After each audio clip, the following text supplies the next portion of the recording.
Hello everyone, welcome to our YouTube channel. आज आपण पाहणार आहोत class 8 subject English chapter 3.2 the song of songs या पाठातील मार्जिन क्वेश्चन्स आणि इंग्लिश वर्कशॉप. चला तर मग सुरुवात करूयात. मार्जिन क्वेश्चन्समधील पहिला क्वेश्चन आहे, हु इज द म्युझिशियन. म्युझिशियन कोण आहे? आन्सर आहे Tansen is the musician. Second question, how does emperor Akbar praise Tansen. की बादशाह अकबर हे तानसेनची कशी स्तुती करतात? Answer, emperor Akbar looked up and sed it was Indeed wonderful and superb. And he further said that he had the wonderful voice in the world. Thus, he praises Tansen. Third question, who was the musician that Tansen was talking about? Tansen कोणत्या संगीतकाराविषयी बोलत होता? Answer, Tansen was talking about his guru, Sant Haridas. Fourth question, how was Akbar different from other rulers of that time? तत्कालीन इतर राज्यकर्त्यांपेक्षा अकबर कसा वेगळा होता? Answer, Tansen told Akbar that his Guru Sant Haridas would not come even if the emperor himself had summoned him.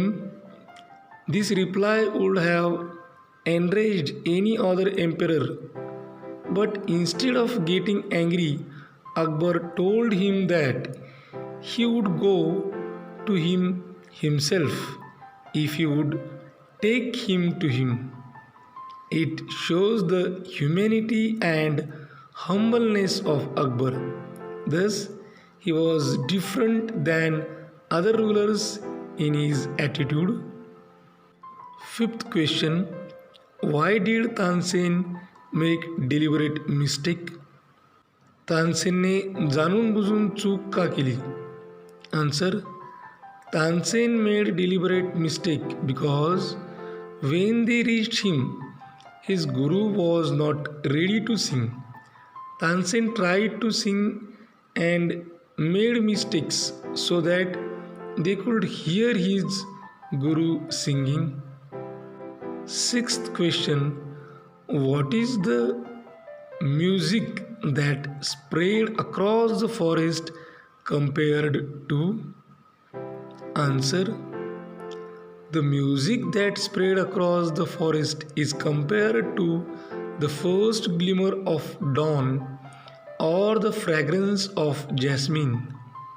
Seventh question, what reason did Tansen give for his Guruji's outstanding music.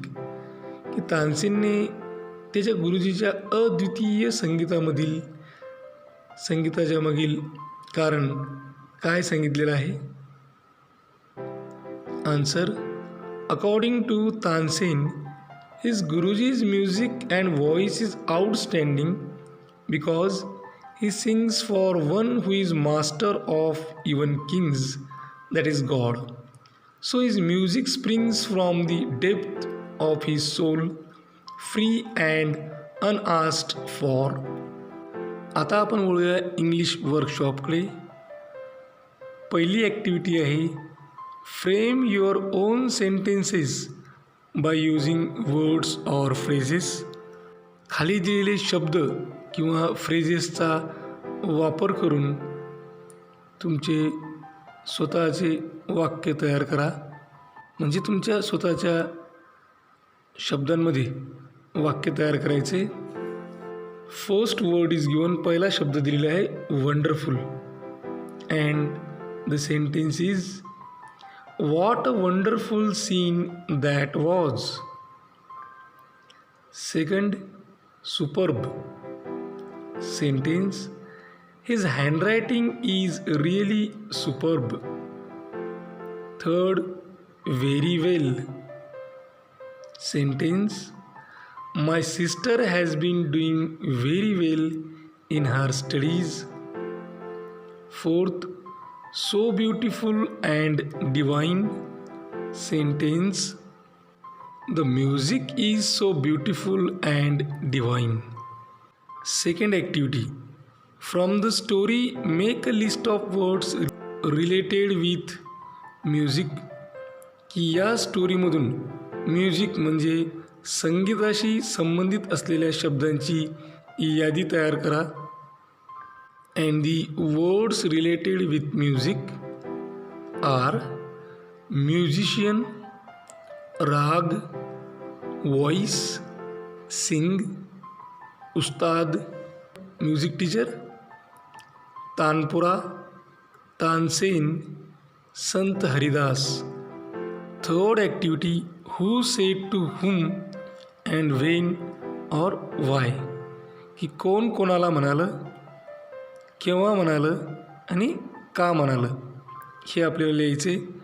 तर खाली एक table दिले आहे. तर टेबलच्या पहिल्या कॉलममध्ये आहे हू सेड टू हुम, त्यानंतर आहे हू कोण, हुम कोणाला, आणि चौथ्या कॉलममध्ये आहे वेन और वाय केव्हा आणि का. तर हू सेड टू हुममध्ये पहिलं सेंटेन्स आहे then I must have him sing in my court. Who कोण म्हणालं, तर हे वाक्य अकबर म्हणाला. हुम कोणाला म्हणाला, तर तानसेनला. वेन और वाय केव्हा आणि का. Wien Tansen sed someone sings better than him. Second sentence I shall go as a humble lover of music. हे वाक्य कोण कोणाला आणि का किंवा म्हणालं. हू अकबर, हुम Tansen, Wien or Y. Wien Tansen told Akbar that he would not come even if emperor summoned to him. Third, what has happened to you. Who Sant Haridas, whom Tansen, when or why. When he made a deliberate mistake. Fourth sentence, how can I expect my music to be so beautiful and divine. Who Tansen, whom Akbar, when or why. When Akbar asked him why he couldn't sing like his guru. Fourth activity, match the sentences with their types. खाली दिलेल्या वाक्यांना त्यांच्या प्रकारासोबत जोडा. म्हणजेच वाक्यांच्या त्यांच्या प्रकारासोबत जोड्या जुळवायच्या आहेत. या कॉलममध्ये आहे सेंटेन्सेस आणि दुसऱ्या कॉलममध्ये आहे टाईप्स. तर पहिले आपण सेंटेन्सेस वाचून घेऊत. What has happen to you. Second, I am long past the age for singing. Third, wonderful. Fourth, no not even then. Fifth, take me to him. आता सेकंड कॉलममध्ये टाईप्स दिलेले आहेत, प्रकार दिलेले आहेत. ए एक्सक्लेमेटरी, बी इंटरॉगेटिव्ह. एक्सक्लेमेटरी म्हणजेच उद्गारार्थी वाक्य. बी आहे इंट्रोगेटिव्ह. इंटरॉगेटिव्ह म्हणजे प्रश्नार्थक वाक्य. सी स्टेटमेंट और असर्टिव्ह. स्टेटमेंट और असर्टिव्ह म्हणजे विधानार्थी. डी इम्परेटिव्ह म्हणजे आज्ञार्थी. आणि ई आहे निगेटिव्ह म्हणजे नकारार्थी. तर सेंटेन्सेसमध्ये पहिलं सेंटेन्स आहे what has happen to you आणि लास्टला क्वेश्चन मार्क दिलेला आहे. बघा या ठिकाणी क्वेश्चन मार्क दिलेला आहे म्हणजेच हे वाक्य प्रश्नार्थक वाक्य आहे. मग प्रश्नार्थक वाक्य टाईप्समध्ये कोणतं आहे तर इंट्रोगेटिव्ह. इंट्रोगेटिव्ह सेंटेन्स म्हणजेच प्रश्नार्थक वाक्य.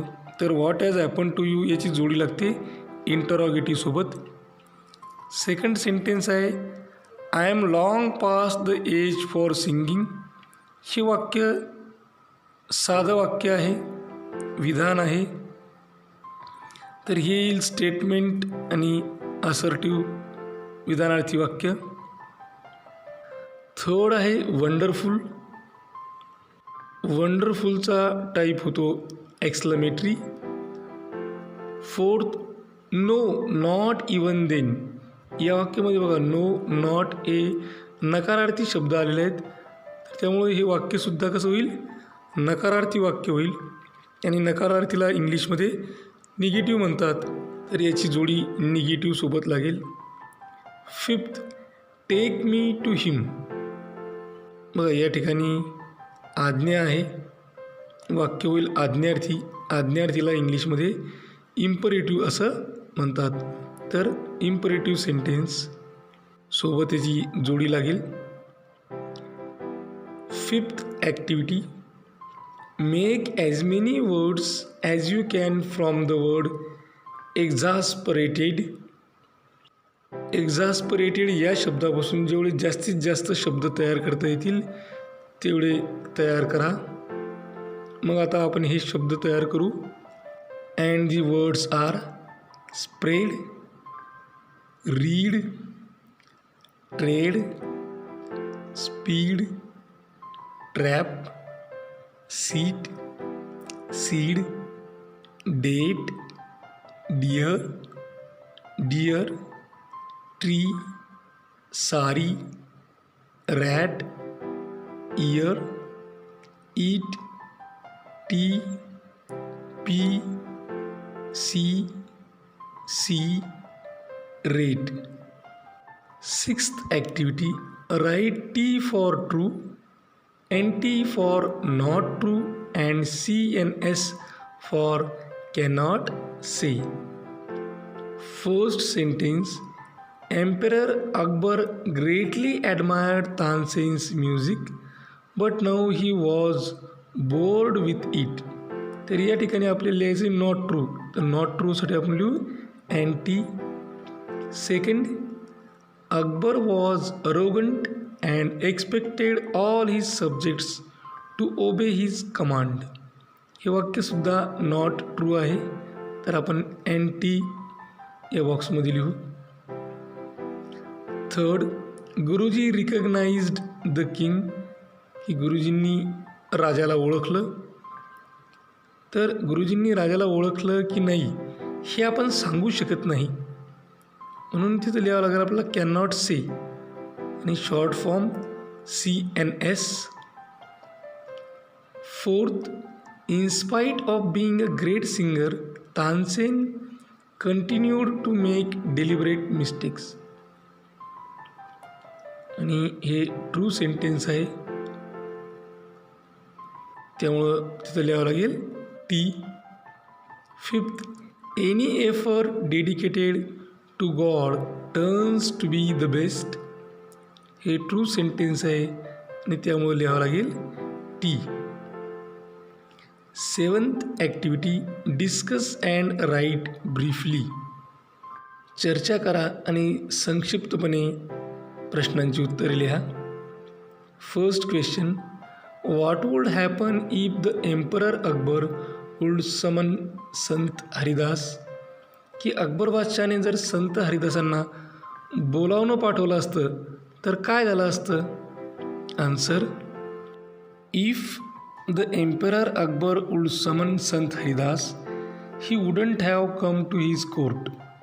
The emperor would have been felt insulted and even Tansen would have been hurt. And if he wouldn't have come to his court, the emperor would have given him punishment by bringing him in front of him by sending his men. He would not be able to listen to the music of Sant Haridas. Second question, what if you find a blind person singing songs melodiously for begging.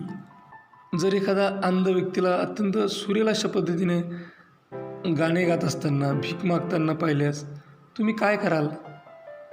Answer If I find a blind person singing songs melodiously for begging, I would ask him about his educational qualifications in music.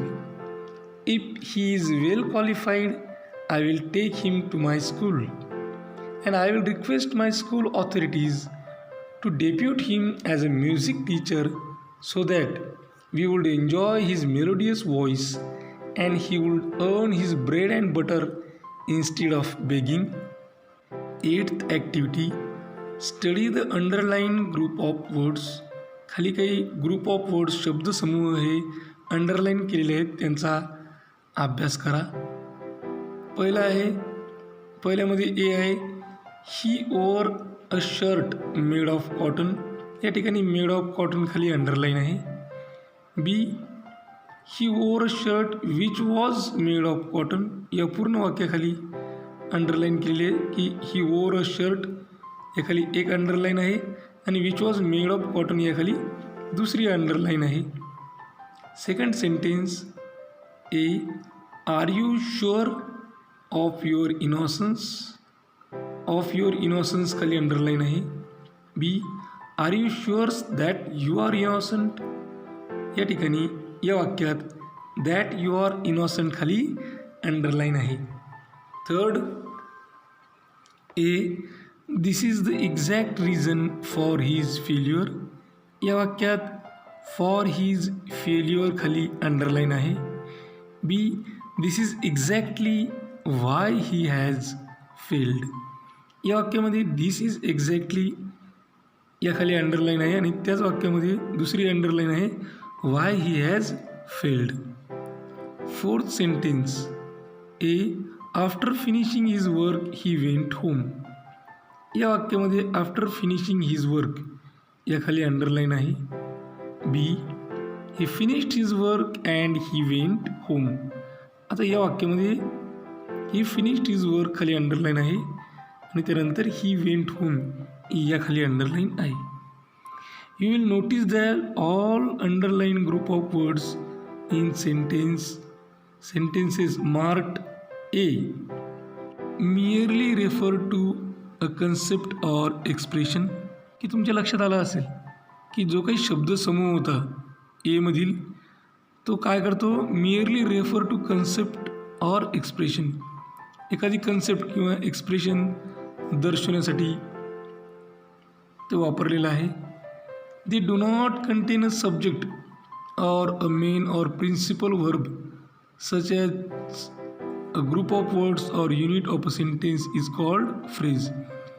की बघा अशा concept किंवा expression refer करणाऱ्यामध्ये subject नसतो किंवा main आणि principal verb नसतं. हे जे अशा प्रकारचे ग्रुप ऑफ वर्ड्स आहेत किंवा युनिट ऑफ सेंटेन्स आहेत त्यांना फ्रेज असं म्हणतात. Each of the underline group of words in sentence mark B.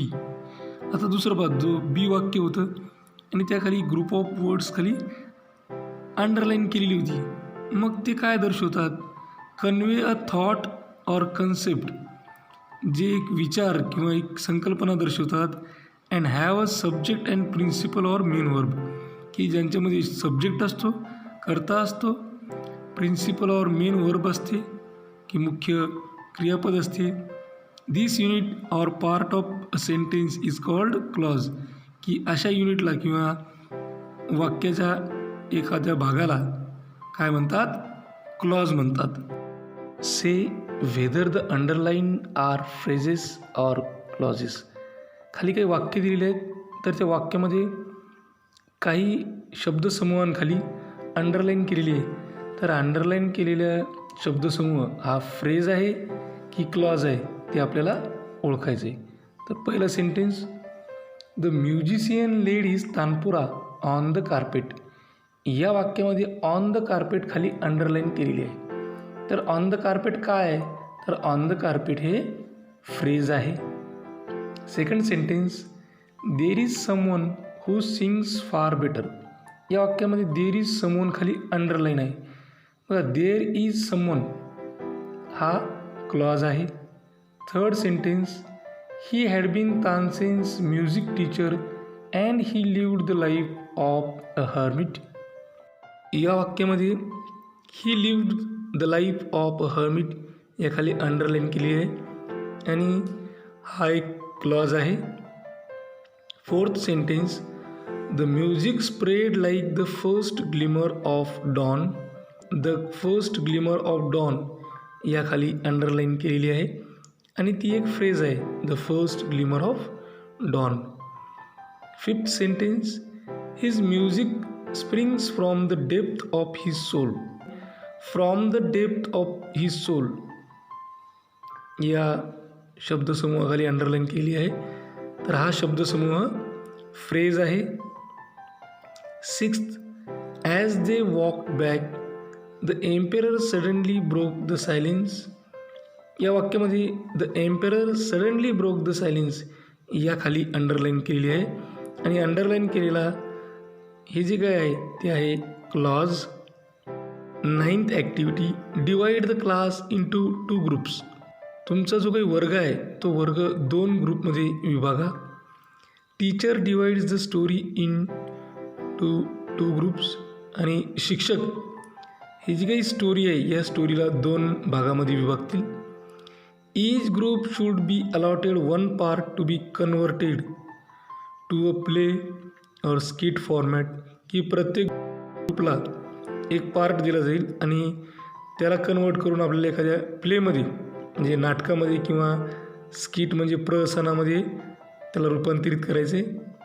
Combine the 2 parts, दोन्ही भाग कंबाईन करा. Such that the entire story is converted to a play. जेणेकरून पूर्ण स्टोरी, पूर्ण कथा ही एखाद्या नाटकामध्ये रूपांतरित केल्यासारखी वाटेल. Also give a suitable title. त्याला एक योग्य टायटल द्या.